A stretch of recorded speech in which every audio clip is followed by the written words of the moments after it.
Chapter 6. Elsa stood alone in the great hall, her hands clasped before her, her eyes lingering upon the empty hallway which led to the courtyard. A servant had escorted John to the guards' barracks moments ago, where he'd join his men in retiring for the evening.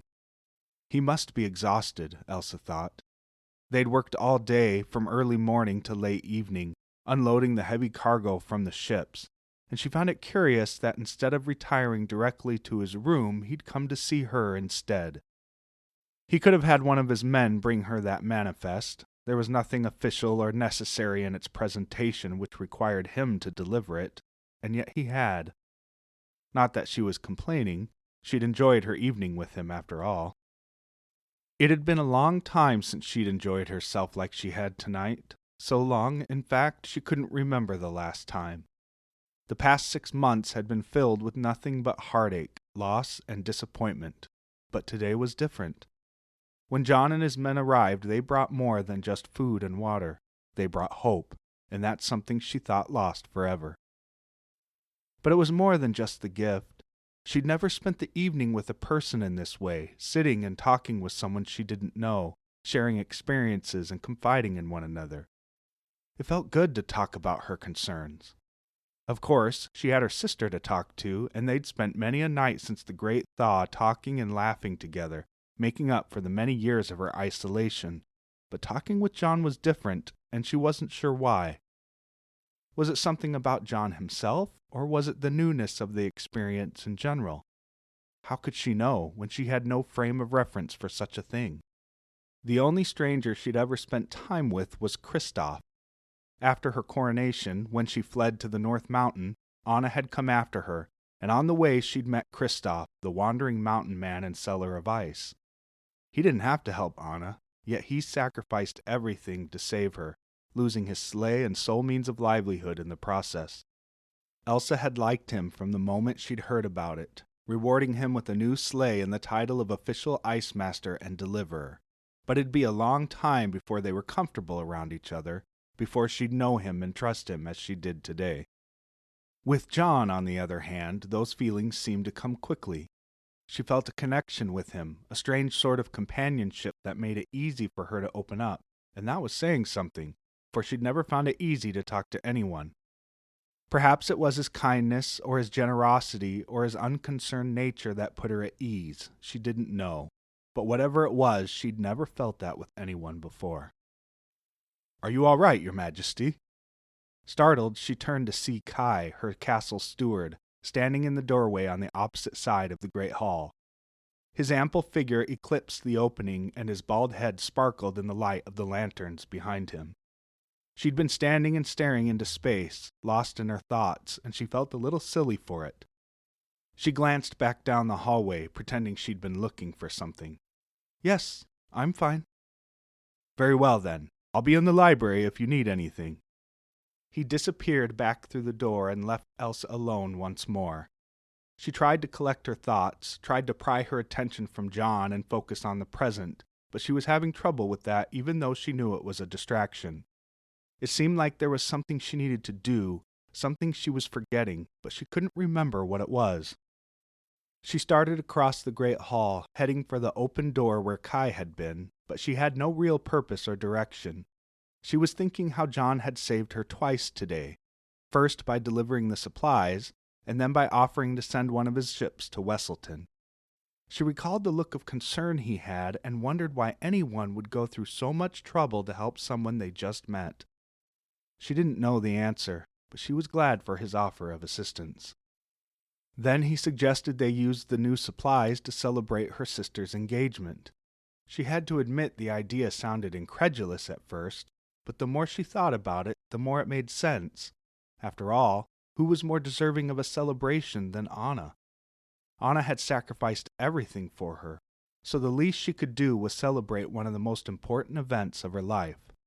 Besides, a little merriment might do wonders for her people's spirit, as John had pointed out. She passed through the door and into a round room which contained a spiral staircase. She headed for the stairs, the click of her shoes changing to muffled thumps as she ascended the carpeted steps. She was unaware her feet were taking her to her bedroom, a familiar path which required no conscious thought to traverse, and she might have made it all the way to her bedroom door, arriving with no recollection of the journey, if it weren't for Anna, who was waiting at the top of the stairs. She was standing next to the old grandfather clock, leaning against the wall and wearing a mischievous grin. "Well, hello there, stranger." Elsa looked up, trying to recall where she was and what she was doing. The tick of the pendulum drew her attention, and she was surprised to see the clock read 10:30. "You're up late," Elsa said. "Shouldn't you be in bed by now?" "I could say the same for you," Anna said, picking up a candle from an end table and locking arms with her sister.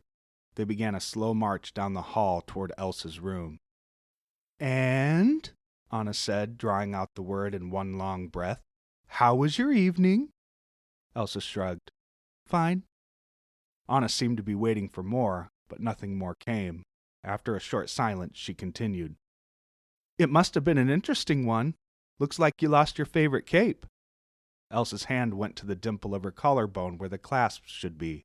There was nothing there. "I must have left it behind," Elsa said, glancing over her shoulder. When they arrived at her door, they stopped, turning to face one another. "So, tell me about it." "Tell you about what?" "Oh, come on! You think you could have a handsome young prince come visit you and I wouldn't know about it?" Elsa smiled. She'd been trying to repress that silly schoolgirl feeling rising inside her, but it came bubbling up all the same.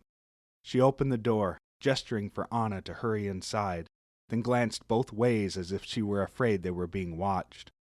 Anna ran to the bed, plopping down on its edge.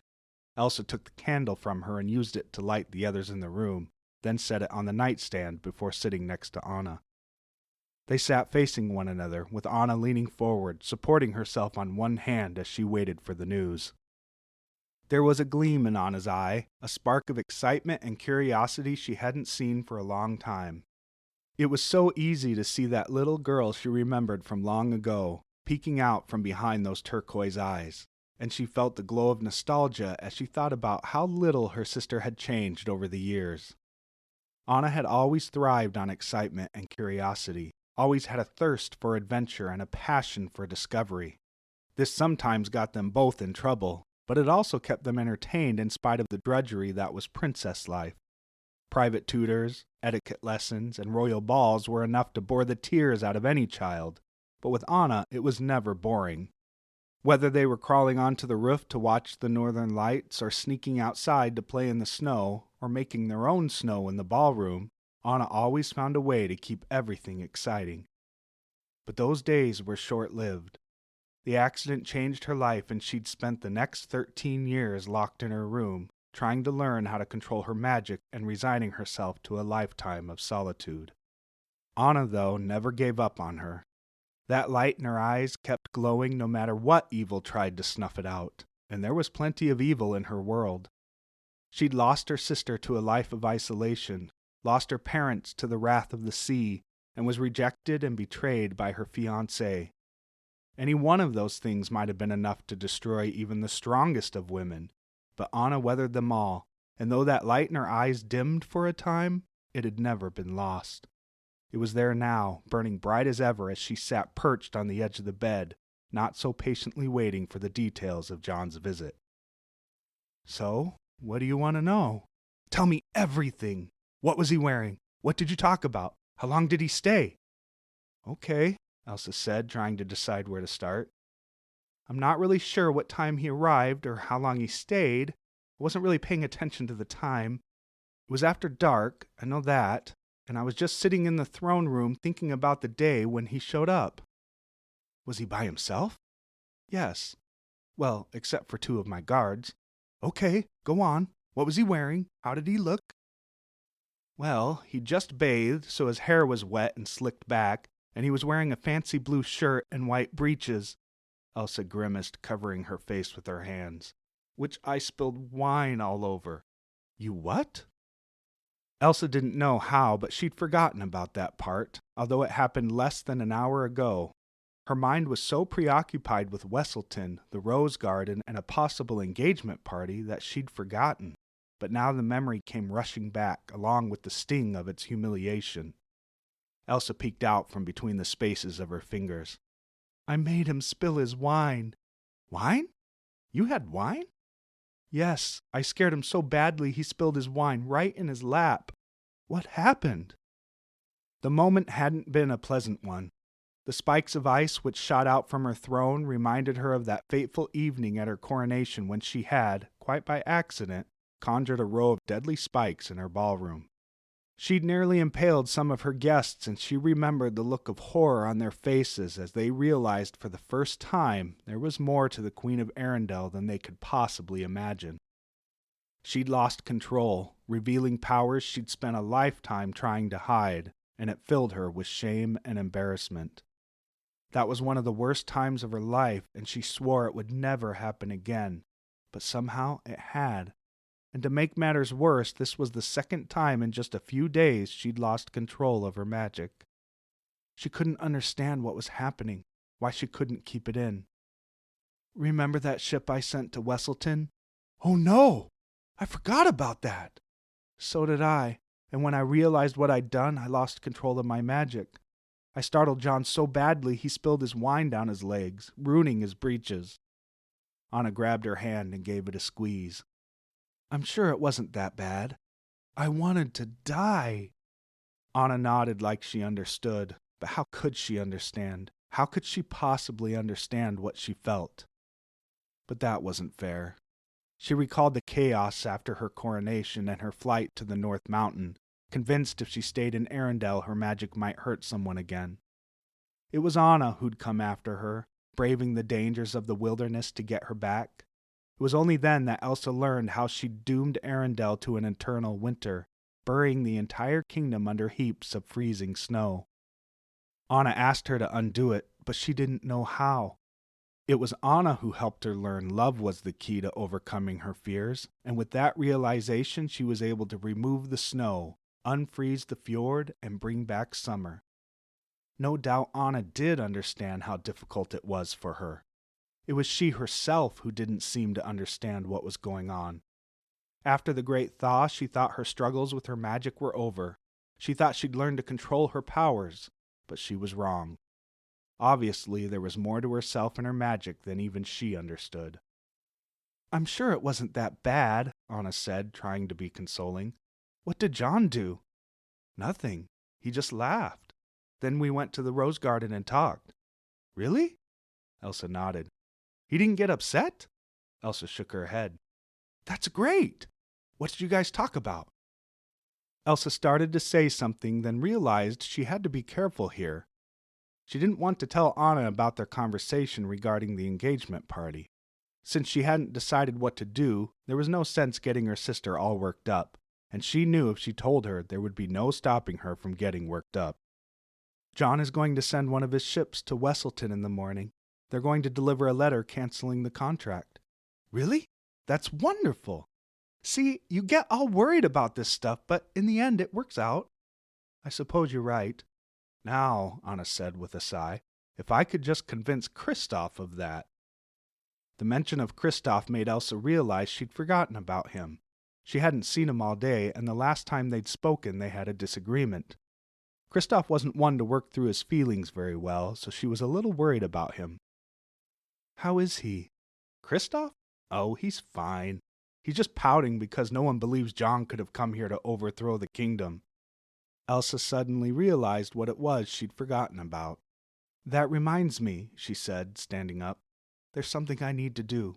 Then she hurried out the door, leaving Anna to stare after her in confusion. Elsa stood at the window of her throne room, looking at the dark shadow of the ships docked in the harbor.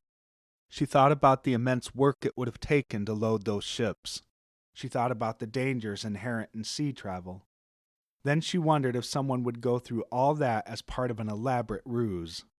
It seemed unlikely. Before Hans, she might not have given any quarter to Kristoff's suspicions. She might have passed them off as the cynical ramblings of a paranoid man. But Hans changed all that. He'd shown the depth of evil which could lay hidden behind the curtain of false kindness, and he'd taught them a painful lesson in the dangers of misplaced trust.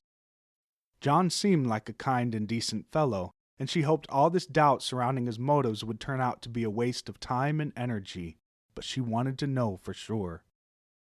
Was there any way to know for sure, though? Perhaps not. How could one ever be totally sure about anyone? But there were reasonable precautions she could take, such as confirming John's identity. As such, she'd sent Olaf to retrieve Tobias, the servant in charge of maintaining the archives. It was late and he'd no doubt be sleeping, but if she wanted to get any sleep herself, she'd have to do it tonight before she went to bed. She turned from the window and sat on the throne, drumming her fingers on the armrest. As she waited, she replayed the events of the evening in her mind, going over John's words and recalling his expressions and body language, wondering if there was something she'd missed, something out of place or out of the ordinary. She thought about his visit, his possible motives, and the confidence with which he'd approached her. He'd planned the evening, even had one of his men deliver a bottle of wine. She wondered if she was being played or manipulated in some way, but she didn't think so. He seemed quite natural and was pleasant to talk to, and she had to admit she enjoyed both the wine and his company. Then there was that moment when she made him spill the wine, and she remembered his laughter. You could tell when someone was faking a laugh, out of courtesy or in an attempt to get in someone's good graces, but he hadn't sounded like that at all. Also, she thought his concern for her afterward seemed so genuine, it was hard to imagine he wasn't being sincere.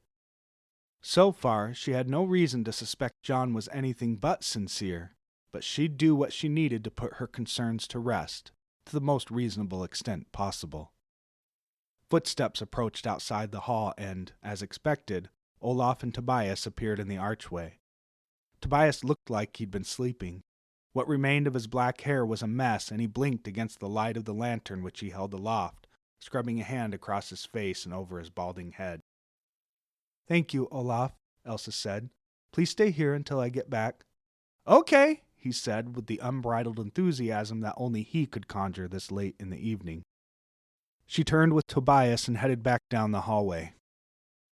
"What's this all about, Your Majesty?" "Just something I want to check before I retire." "It must be quite important if it required I be awoken in the middle of the night. Might I ask what has you so concerned?" She didn't like his tone. "My personal matters are no concern of yours, Tobias." "Of course not, Your Majesty. I only thought I might be able to help." "You are helping," she said as they crossed the great hall. "Did you bring the key as requested?" "Yes, of course," he said, patting his pocket, which produced the jangle of a ring of keys. She led them through 2 more doors, down a narrow hallway, and then up a short flight of stairs which ended at a large wooden door. He hung the lantern on a hook and fumbled through his robe until he produced a cast-iron loop from which hung a dozen keys. He tried one, but with no success. He tried another and another with the same result. "My apologies, Your Majesty," he said as he held the keys up to the light. "It's been a long time since I've been in here." He thumbed through the keys and chose another. This time it worked, a faint click sounding through the stairwell. He pushed the door inward, and it grated along the stone floor, the hinges creaking and moaning their defiance. Tobias held the door, and Elsa went in, blinking as her eyes adjusted to the darkness. The lantern shed a small circle of light into the room, but she could see little more than her shadow cast before her. Tobias brushed past her, going from column to light the candles mounted there, and her shadow faded as the room filled with the glow of flickering candlelight. She'd never been in this room before, never had any reason to come here, and it seemed smaller than she expected. Perhaps the walls, which were lined with bookshelves from corner to corner, made it appear smaller than it actually was. Those shelves were sagging with age and didn't appear organized in any particular manner, overflowing with books, scrolls, parchments, and lockboxes of various sizes. Throughout the rest of the room there were a half-dozen tables, each piled high with boxes and books and stacks of yellowing paper.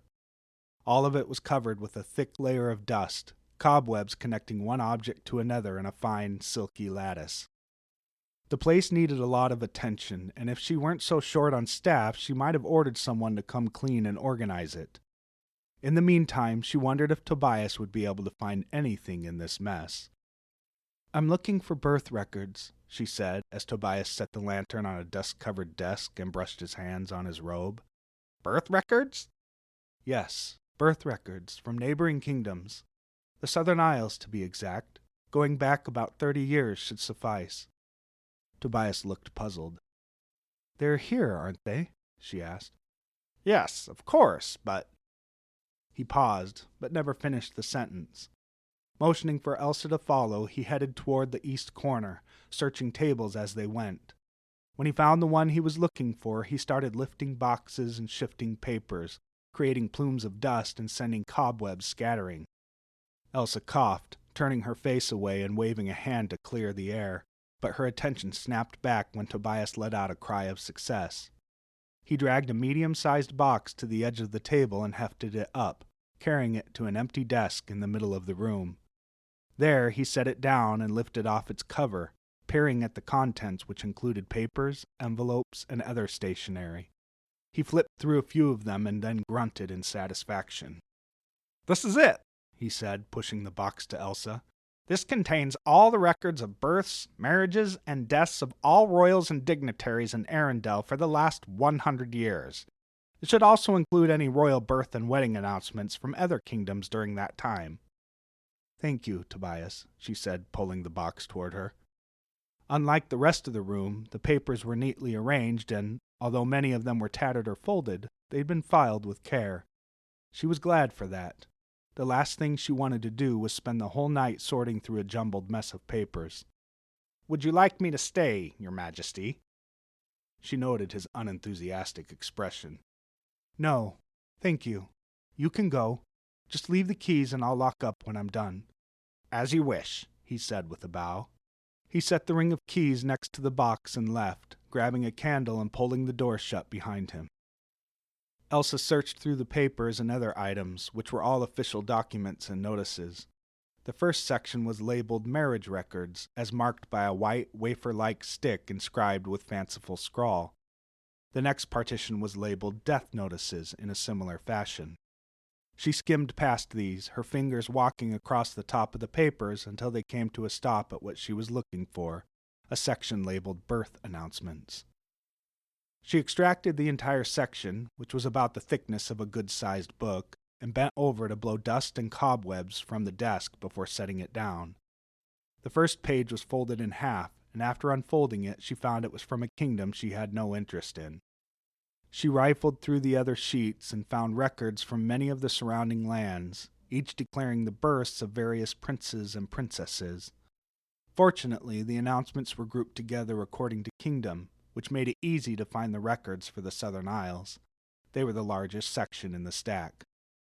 She set the unwanted papers aside and leafed through the announcements from the Southern Isles. They weren't chronologically ordered, and the dates varied within the 100-year period Tobias mentioned. She even found one that was almost 150 years old, obviously misfiled.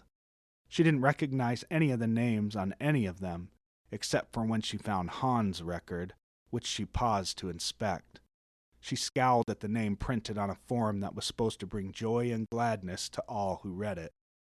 She wondered how her parents received that announcement, imagining her mother's excitement when she heard the news of the child. Her mother always loved babies. She remembered how excited she'd get when she saw a new mother in the town square, running over to fawn over their baby as if it were her own. And so Elsa imagined when the birth announcement for Hans was delivered, her mother probably gushed at the news, cooing over the introduction of a new baby boy. Little did she know that a mere 23 years later he'd try to murder her own 2 daughters and attempt to steal the throne. Elsa was half tempted to crumple it up and see how it fared in the flame of a candle, but she resisted the urge. She set it aside, expelling her disgust in a puff that sent dust scattering from the stack. She flipped through more pages. She was getting close to the end of the section and she hadn't yet seen John's name. Why hadn't she seen it? What if it wasn't there? She held her breath as she turned the last few pages, seeing name after name she didn't recognize. And when she turned the last page for the Southern Isles, she sighed in disbelief. There was no record of anyone named John. She fanned through the remainder of the unsearched stack, looking for anything from the Southern Isles that might have been misplaced, but she found nothing. No, please, no. If John's name wasn't here, she didn't know what she'd do. What if Kristoff was right about John? What if he had come to overthrow Arendelle? She was suddenly aware she was up here all alone, far from the rest of the castle, an easy prey for an unscrupulous visitor who might be stalking her. The shadows seemed to grow as she searched each corner of the room, half expecting to find someone lurking beyond the reach of the light, their eyes reflecting the flame of the candles. She chided herself for not asking Tobias to stay, or to fetch a guard, or to tell someone where she'd gone. She thought she saw movement out of the corner of her eye, and she jumped, then sat in silence, holding her breath and watching the shadows. But after a time it was apparent there was nothing there. Her imagination was getting the best of her, and she forced herself to calm down, made herself take a deep breath. She hadn't found John's name, but what did that really mean? Did it mean he was some kind of killer come to stalk Arendelle? That was silly. It was much more likely the paper was lost or misplaced, or perhaps they'd never received it at all. But Hans' record is there, isn't it? So where's John's? She looked back at the papers, pushing her fear away, trying to devise a reasonable explanation for its absence. Perhaps she just missed it. She flipped back to the beginning of the section, being more careful about examining each page. She took off her glove and licked her fingertip, rubbing each sheet between her index finger and thumb. First page, nothing. Second page, nothing. Third, fourth, and fifth pages, all nothing. And then she found something. A page she'd missed, stuck to the back of another record. She pried it away and turned it toward the light, steadying it with both hands because she was shaking too much to read it.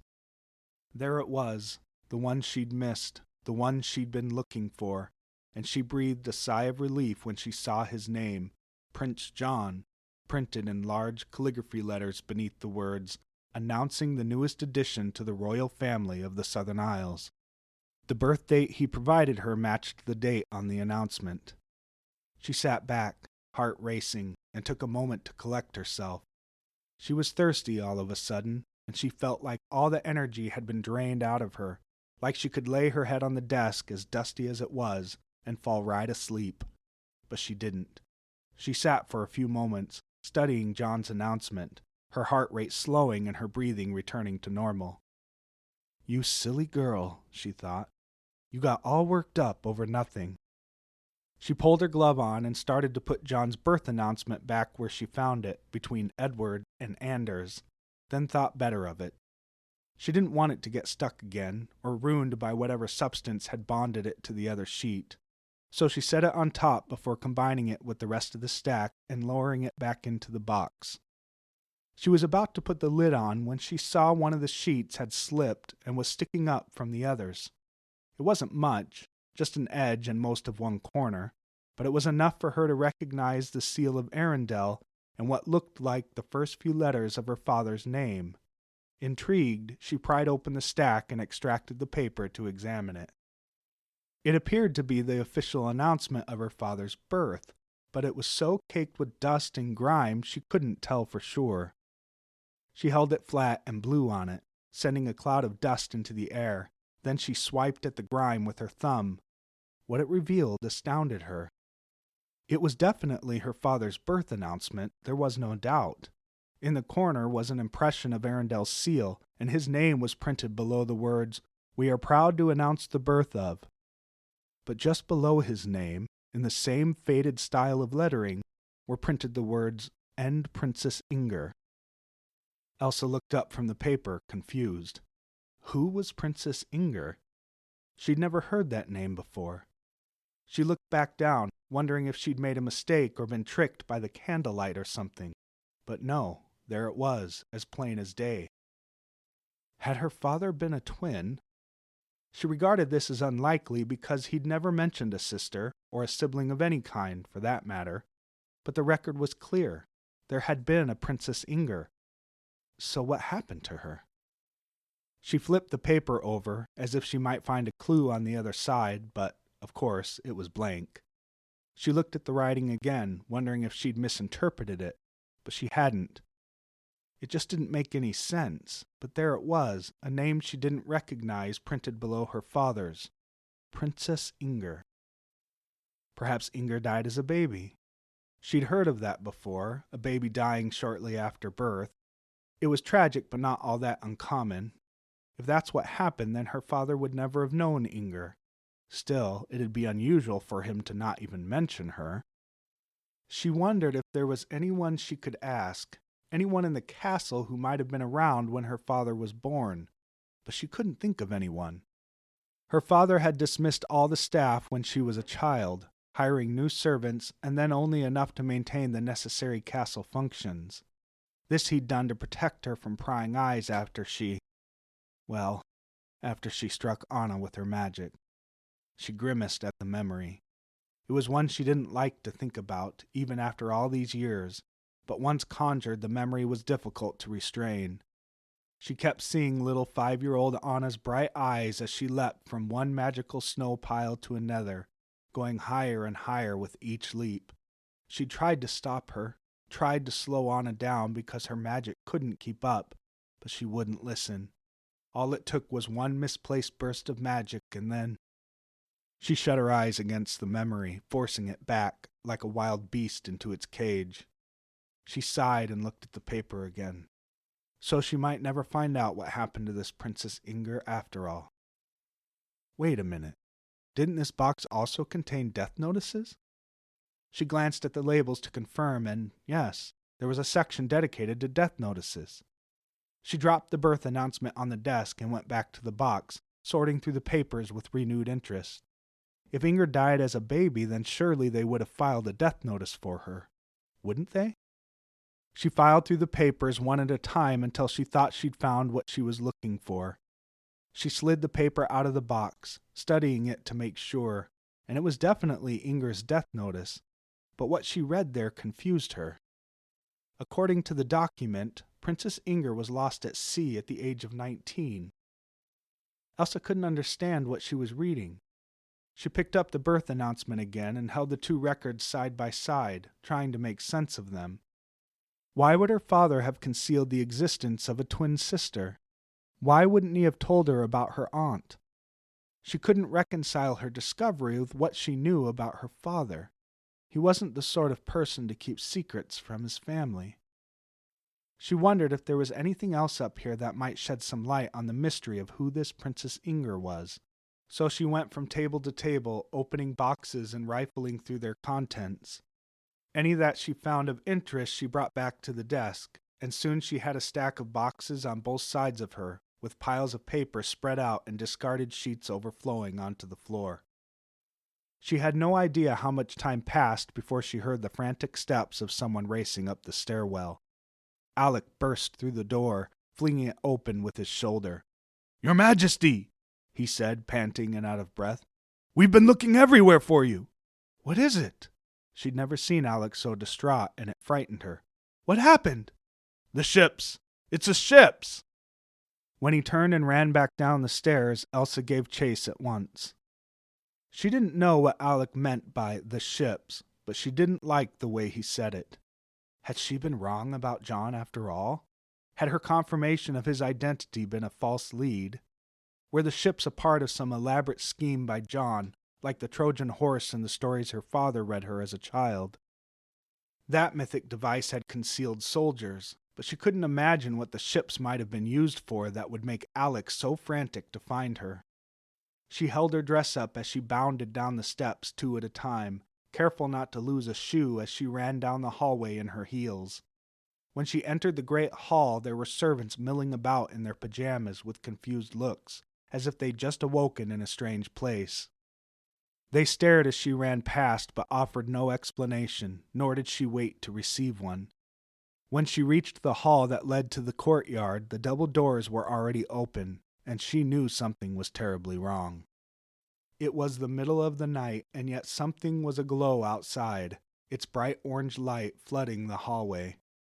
She ran out the doors and onto the porch, nearly tripping over her own feet as she stopped short, staring in disbelief at the sight before her. Though the walls of the courtyard concealed the harbor, she saw flames rising from there, shooting high into the sky, the roar of their burning audible even from the castle portico, and she understood what caused Alex so much distress. John's ships were on fire. In the light of the flames, she caught sight of John and his men standing at the mouth of the bridge which led to the town square. She ran over to them, pushing her way through the crowd until she got to John. Her heart sank when she saw his face. His mouth hung open and his lips quivered, either from anger or disbelief, and his eyes were wide with shock. The skin around them turned white. The boats weren't just on fire, they were completely engulfed in flames. People collected in the town square, staring and pointing at the ships, and she wondered why no one had started a water brigade. Then she remembered they had no water, and the flames were so intense no one would have been able to get near them anyway. What happened? John swallowed so hard she heard the click of his throat over the roar of the flames. He shook his head in disbelief. Clearly you have a traitor in Arendelle.